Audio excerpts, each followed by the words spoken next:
আমার কয়েকজন ফ্রেন্ড আমাকে বলেছিল, বন্ধু নারী কিসে আটকায়? আসলে নারী সব নারী আটকায় না। কিছু নারী পুরুষদের ভালোবাসার কাছে আটকায়, কিছু নারী পুরুষদের টাকার কাছে আটকায়, কিছু নারী সৌন্দর্যে আটকায়, কিছু নারী রূপে আটকায়, কিছু নারী গাড়ি বাড়িতে আটকায়। সব নারী আটকায় না। কিন্তু এই জামানার নারীর কথা বলবো ভাই, এই জামানার নারী জায়েদ খানের ডিগবাজিতে আটকায়, এই যুগের নারী হিরো আলমের আঙ্কু ফাঙ্কু উগান্ডা গানে আটকায়, এই যুগের নারী সেলিব্রিটিতে আটকায়, এই যুগের নারী টিকটকে আটকায়, এই যুগের নারী পুরুষদের ভালোবাসায় আটকায় না। পুরুষদের ভালোবাসায় কিছু সংখ্যক নারী আটকায়, যেটা সারা জীবন থাকতে পারে। কিন্তু বর্তমান যুগের নারীরা, কিছু সংখ্যক নারী তাদের দেহকে উলঙ্গ বানাতে আটকায়, ভালো কিছুতে আটকায় না।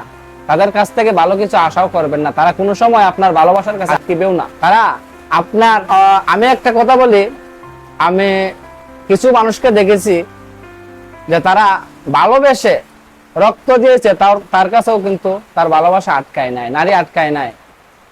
জীবন দিয়েছে, পাগল হয়েছে, তারপরেও সেই নারী তার কাছে আটকায় নাই।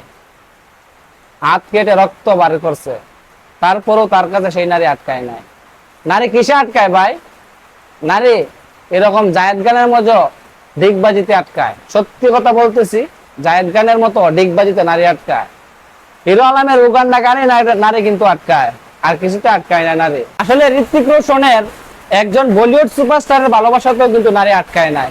হুমায়ুন ফরিদের এক সাগর পরিমাণ ভালোবাসাতেও কিন্তু নারী আটকায় নাই।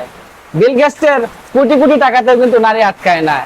নারী যারা দুশ্চরিত্র নারী, তারা কিন্তু ভালো পুরুষদের কাছে আটকায় নাই। তারা টিকটকে আটকায়, তারা উগান্ডা গানে আটকায়, তারা জায়েদ খানের ডিগবাজিতে আটকায়। আর যারা প্রকৃত নারী, পুরুষের সৌন্দর্য ভালোবাসাতে আটকায়। একজন পুরুষের ভালো মন দেখে মনে আটকায়, এটাতেই কিন্তু আসল নারী আটকায়। আর যারা নারী নামে কলঙ্ক, তারা কিন্তু টিকটকে আটকায়।